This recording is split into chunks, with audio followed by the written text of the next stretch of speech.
महादेव बोले हमने तो स्वप्न में देखा कि आप हमसे मिलने आ रहे हो। भगवान बोले हमने भी देखा कि आप हमसे मिलने आ रहे हो, हमसे तो रहा नहीं का, हम भी दौड़े। महादेव बोले हमसे भी नहीं रहा, हम भी दौड़े। दोनों ने परस्पर आपस में चर्चा की। महादेव और नारायण इतना प्रेम करते हैं एक दूसरे से।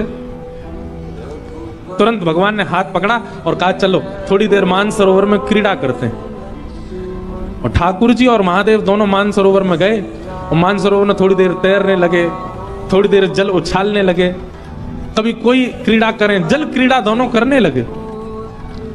वर्णन करते हैं कि जल क्रीड़ा करते करते करते करते करते हजारों लाखों वर्ष बीत गए, ना भूख लगी, ना प्यास लगी, ना निद्रा आई, और दोनों पृथ्वी के संचालन करता एक दूसरे के साथ क्रीड़ा में लगे। ब्रह्मा जी ये लीला देख करके बोलने लगे हो गया काम, पृथ्वी का पालन संहार उत्पन्न करने वाले दोनों क्रीड़ा में व्यस्त हो गए। अब इस सृष्टि का कल्याण कैसे होगा? अच्छा, दोनों इतने तत्पर होकर के क्रीड़ा कर रहे थे कि कोई बीच में उनको रोकने जाए भी तो पहले घबरा जाए, बोले कहीं इन्होंने अगर गुस्सा में हमको देख लिया तो हमारा तो होगा, अब गोविंदाय नमो नमः हो जाएगा। तो महादेव ब्रह्मा जी इंद्र से कहें तुम जाओ। इंद्र कहें बोले मैं क्यों जाऊं? वरुण देव को भेज दो। वरुण देव कहें मैं क्यों जाऊं? पवन देव को भेज दो। पवन बोले मैं क्यों जाऊं? सबको अपना जीवन प्यारा। बोले इन दोनों के कार्य में विक्षेप डालने का मतलब है कि अपने जीवन से हाथ धोना। ब्रह्मा जी बोले वो सब तो ठीक है, लेकिन इन दोनों को रोका नहीं गया तो सृष्टि का पालन कैसे होगा? तभी ब्रह्मा जी ने आवाहन किया, किनका? कपीश्वर हनुमान जी का। अनंत बलवंत श्री हनुमान जी महाराज का स्मरण किया। बोले आप ही कुछ करो,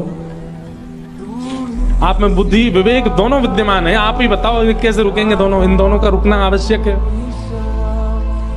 हनुमान जी महाराज ने जब दोनों की तत्परता को देखा तो ब्रह्मा जी से बोले खेलने दो ना, इतने आनंद में तो लग रहे हैं। बोले वो तो ठीक है, एक आध 2-4 दिन खेलें, ठीक है, लाख साल हो गए, लाखों वर्ष बीत गए, इनका खेल ही पूरा नहीं हो रहा है, अब तो इनका खेल यहीं विश्राम होना चाहिए। हनुमान जी महाराज बोले इन दोनों को एक ही कारण से रोका जा सकता है, क्या? ऐसा कुछ किया जाए जो इन दोनों को ही अति प्रिय है। हनुमान जी महाराज बोले राम महादेव को भी प्रिय है और राम नारायण को भी प्रिय है।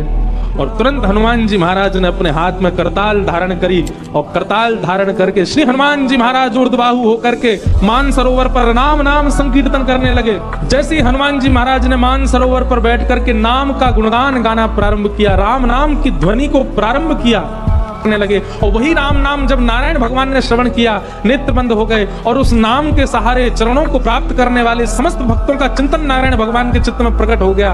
उनकी क्रीड़ा भी वहीं विराजमान हो गई। तुरंत निकल करके बाहर आए और उस नाम के प्रभाव से लाखों वर्षों से चली आ रही वो क्रीड़ा वहीं विराजमान हो गई। सब देवताओं ने हनुमान जी को प्रणाम किया। हनुमान जी महाराज बोले हमें प्रणाम मत करो, प्रणाम करना है तो राम के नाम को प्रणाम करो, नाम को वंदन करो।